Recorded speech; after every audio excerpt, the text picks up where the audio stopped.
अस्सलाम वालेकुम नाज़रीन, आप देख रहे हैं प्रोग्राम काशिफ अब्बासी के साथ इस्लामाबाद स्टूडियो से। आज एक और कमीशन भी बन गया, एक रेफरेंडम की बात भी हो गई। पाकिस्तान मुस्लिम लीग नून की जानिब से कमीशन की बात की गई। मुत्तहिदा कौमी मूवमेंट ने 17 सवालों के साथ एक सवालनामा उर्फ रेफरेंडम भी जारी कर दिया। नायल और बदकिस्मत कौमों की निशानी क्या होती है? वो निशानी होती है कि उसमें एक एलिमेंट के मिट्टी पाओ जी, छठो, कमीशन बना लो, यानी मामलात है उसकी जिम्मेदारी किसी के साथ डालने की बजाय मामलात को पीछे छोड़कर आगे बढ़ते जाएं, उससे सबक ना सीखें। ये एक ऐसा सान्या पाकिस्तान के साथ हुआ 2 मई को, जिसने पाकिस्तान की शायद जड़ें हिला दी हूं। उसका रद्द-ए-अमल हमारे सामने अगले 10-11 दिन में क्या आया है, इस पर हम आज अपने प्रोग्राम में बात करेंगे। लेकिन अगर अमेरिका के नुक्ता नजर से देखें, अमेरिकी इस वक्त अमेरिका में बैठकर क्या सोच रहे होंगे कि हमने पाकिस्तान पर हमला किया। पहले दिन सदर साहब ने आर्टिकल लिख दिया, वजीर आजम साहब ने इसको अजीम तारीखी कामयाबी करार दे दिया। फिर जो उन्होंने कौम को एतमाद में लिया, वो अंग्रेजी में ऐसा एतमाद में लिया कि किसी को समझ नहीं आई किस तरह एतमाद में ले रहे हैं। एक कमीशन बनेगा, मामलात आगे बढ़ जाएंगे और शायद अमेरिकी फिर इस तरह का एक हमला करेंगे और वो सोच रहे होंगे कि अगर एक और हमला किया तो फिर इस तरह के मामलात शुरू हो जाएंगे। मुस्लिम लीग नून की जानिब से जो कमीशन बनाने की बात की गई है, मियां साहब ने जब ये अपनी प्रेस कॉन्फ्रेंस शुरू की, पहले ही जुमले में, पहले पैराग्राफ में जो लिखा हुआ उन्होंने हमारे सामने रखा और खुद बोला भी, कहा कि हमने हुकूमत के साथ मामलात हल करने की बड़ी कोशिश की। आपको याद होगा 45 दिन की एक डेडलाइन पहले भी दी गई थी मुल्क की हालात ठीक करने के लिए। एक कमीशन भी बना था जिसमें मुस्लिम लीग नून के नुमाइंदे भी थे और पाकिस्तान पीपल्स पार्टी के। मियां साहब बहुत अच्छी तरह जानते हैं कि इन कमीशन का पाकिस्तान में आज से पहले ना कुछ हुआ, ना शायद आगे कुछ होगा। ये 3 दिन की डेडलाइन, 21 दिन के अंदर अंदर उसकी रिपोर्ट आए। इस कमीशन से मियां नवाज शरीफ साहब निकालना क्या जा रहे हैं, आज ये भी जानने की कोशिश करेंगे। मुत्तहिदा कौमी मूवमेंट जो इस तरह के मामलात पर, इससे पहले रेमंड डेविस का मामला हो या अब तक इस मामले पर खामोश रही है, उनकी जानिब से भी एक रेफरेंडम और 17 सवाल हमारे सामने आए हैं। क्या होगा, इन 17 सवालों का मुस्तकबिल क्या होगा, यह है हमारे आज के प्रोग्राम का नुकता। मेहमानों को मैं तारुफ करा दूं। चौधरी इम्तियाज अब्दुल वड़ैद साहब सदर है पंजाब पाकिस्तान पीपल्स पार्टी के, मेंबर कौमी असेंबली, बहुत शुक्रिया आपका। राना सनाउल्लाह साहब, आप लॉ मिनिस्टर हैं पंजाब के, आपका भी बहुत शुक्रिया। वसीम अख्तर साहब, आप मेंबर कौमी असेंबली हैं मुत्तहिदा कौमी मूवमेंट के, आपका भी बहुत शुक्रिया। पहले मैं अगर एमक्यूएम का सवाल पहले उधर से शुरू करता हूं, जरा उल्टा आज चलाने की कोशिश करते हैं जिसको। ये 17 सवाल मेरे सामने पड़े हैं। वसीम अख्तर साहब, आप हुकूमत का हिस्सा हैं, आपको भी इन सवालों का जवाब मालूम नहीं है? काशिफ, मेरे साथ साथ पूरी कौम को सवालों के जवाब नहीं पता। जैसा कि आपने खुद जिक्र किया रेफरेंडम का, ये जो वाक़या हुआ एबटाबाद का, उसके बाद अल्ताफ हुसैन साहब, वो उनकी तरफ से ये उनकी सोच है ये कि जो टाइम गुजर गया वो अपनी जगह, उसके बाद ये वाक़या होता है और फिर ऐसी सिचुएशन एक क्रिएट की जाए। देखें, रिस्पॉन्सिबिलिटी फिक्स करना तो बहुत आसान काम है।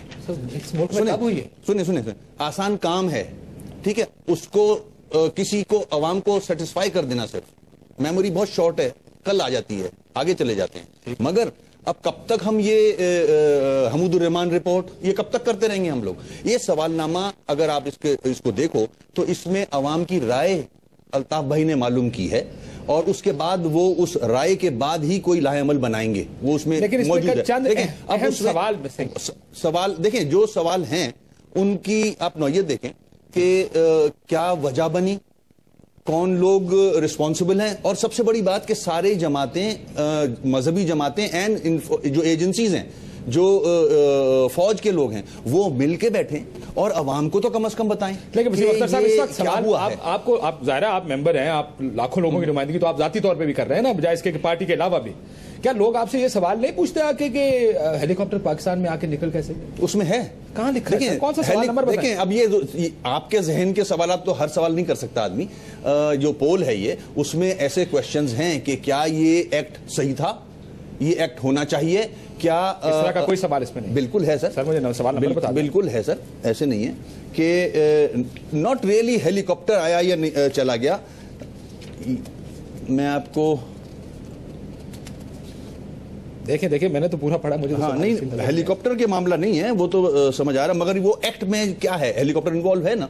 ये एक्ट हुआ, ऐसा एक्ट होना चाहिए था, नहीं होना चाहिए था, वो सवाल के जवाब हैं, क्वेश्चंस हैं। मगर जाहिर है वो हेलीकॉप्टर इतने सवाल तो नहीं डाल सकते, मगर मेन क्वेश्चंस हैं इसके अंदर कि अवाम की राय मिल जाए। लोगों को नजर आते हैं उसामा बिन लादेन किस तरह यहाँ बैठा था? एक जो कि नवाज शरीफ साहब ने ये सवाल उठाया उसमें काशिफ उसमें क्या है सिक्योरिटी लैब्स उसमें काशिफ उसमें ये रिक्वेस्ट की गई है कि पूरी कौम को जो लीडर्स हैं जो मैटर करते हैं उनको एक्सप्लेन किया जाए, जो हमारे लॉ इन्फोर्समेंट एजेंसीज के लोग हैं वो बताएं और फिर हम खुद तय करें, बैठ के हम खुद तय करें लाइन कि ये वाकया हो गया है। हम किसी पे इल्जामात ना डालें कि किसी को क्रिटिसाइज ना करें कि वो फेल हो गया। क्या पूरी दुनिया में ऐसे वाकयात हुए 9/11 का वाकया हुआ, उसमें क्या अमेरिका के लोग निकल गए थे कि फौज को हटाओ, सदर को उतारो? ऐसा नहीं था।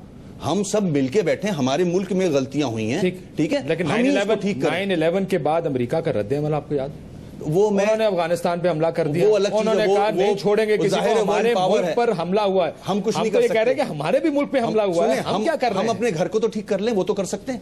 ये वो सवालनामा है जो अपने घर को ठीक करने की राह दिखा रहा है। ये भी आप भी यही बात कर रहे हैं राणा साहब, घर ठीक करने की बात करें, क्योंकि आपका भी मियां साहब की प्रेस कॉन्फ्रेंस का जिस्ट यही है कि जी इस मुल्क में पिछले 60 साल में बड़ी ज्यादती हुई है इस मुल्क के साथ, इस मुल्क को ठीक किया जाए। आपका भी यही है कि इस कमीशन को बना के क्या 45 दिन का कमीशन पहले भी बना था, 45 दिन की डेडलाइन पहले भी दी थी, कुछ नहीं होता इस मुल्क में कमीशनों से, इस कमीशन से क्या निकलेगा?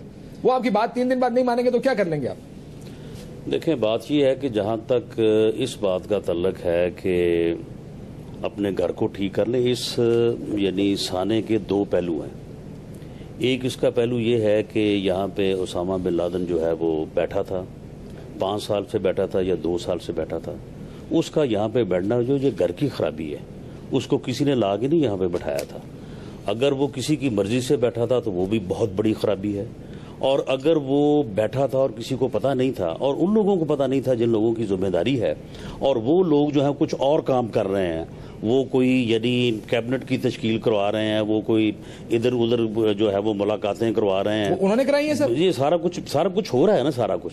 लेकिन आप तो कह रहे हैं कि ये फौजी करा रहे हैं। तो बात ये है कि अगर वो बैठा था और जिन लोगों को पता होना चाहिए उन लोगों को नहीं पता, तो फिर ये घर को ठीक करने की बात है, और ये घर को आपको ठीक करना पड़ेगा। कैसे? ये जो डिमांड करने से सर? देखें, बात ये है कि ये जो बालादस्ती पिछले 60 सालों से यानी फौजी बालादस्ती जो है वो कायम है इस मुल्क के ऊपर, एजेंसियों की बालादस्ती जो कायम है, अब अगर आप इन चीज़ों को तहफ़्फ़ुज़ फराहम करने की कोशिश करेंगे, दुनिया आपको नहीं करने देगी। आपको ये बात रियलाइज़ होनी चाहिए, इसलिए घर को ठीक करने वाली बात भी होनी चाहिए, ये भी बड़ी ज़रूरी है। और उसके बाद पहले घर ठीक करने की बात कर रहे हैं? नहीं, पहले नहीं, साइमल्टेनियसली होना चाहिए, पहले की और बात। तो आप रेमंड डेविस और दूसरी कमीशन बना लेते सर? किस बात का? कि ये देखने के लिए के आपके इलाके के लोग थे ना, आपके घर के करीब करीब आपकी हुकूमत का जहाँ कुर्सी है आपकी पंजाब की, वहाँ करीब से वो लोग नहीं, तो रेमंड डेविस को कमीशन बनाने की क्या जरूरत थी? जब राजा अरशाद जो है वो 20 करोड़ रुपए की अदायगी के ऊपर, रसीदों के ऊपर गवाह था, और वो उनको पेश होके वहां से बरी करवा के लेके गया, उसके बाद कोई कमीशन बनाने की जरूरत है नहीं। फिर आपको नहीं, फिर आप नहीं, बात ये साहब आज भी वो कहते हैं दो सवाल उठे हैं पिछले कुछ अर्से में, जिससे कौम और जब ये सवाल उठाया और ये हमला, जब ये सवाल आपको तो पहले का भी जवाब नहीं है, आपको पता नहीं, उन्होंने बता देंगे। तो उन्होंने बताया, क्या बताया? उन्होंने पूरी कौम को बताया। उन्होंने कहा कि इससे ये ज़ाहिर होता है कि हमारे मामलात अब भी खुफिया एजेंसी चला रही है। ये आपने उनके लफ्ज नहीं सुने? और खुफिया एजेंसी इनको बता रही है कि किससे हुकूमत बनानी है, क्या करना है, वो भी सारा कुछ हो रहा है इसी तरह से। खुफिया एजेंसियों का के किरदार पर मियां साहब ने बड़ी तनकीद की। वो भी कहते हैं कि बैठकर फैसले करें इस मुल्क में, और फैसले करने का अख्तियार आपके पास है, आप लोग फैसला करने को तैयार नहीं। मैं नहीं समझता कि गवर्नमेंट की तरफ से कोई फैसले ना करने वाली बात है। आपने देखा कि इसमें जैसे ही ये वाकया उसकी सारी इंफॉर्मेशन आई, उसमें एक इंक्वायरी, वो बात आपने ठीक कही है कि वज़ीर आज़म साहब ने अजीम तारीखी कामयाबी का कहने का फैसला कर लिया, सदर साहब ने इस पर आर्टिकल लिखने का फैसला कर लिया, उस पर दफ्तर खारजा ने इसको अमरीकी स्टेटेड पॉलिसी कहने का फैसला कर लिया। यही फैसले हुए ना, उसके बाद और कौन सा फैसला हुआ? नहीं, बल्कि इन्होंने तो ये भी कहा था कि ये हमने मिलकर हमारी शेयरिंग से हुआ, हमने करवाया ये।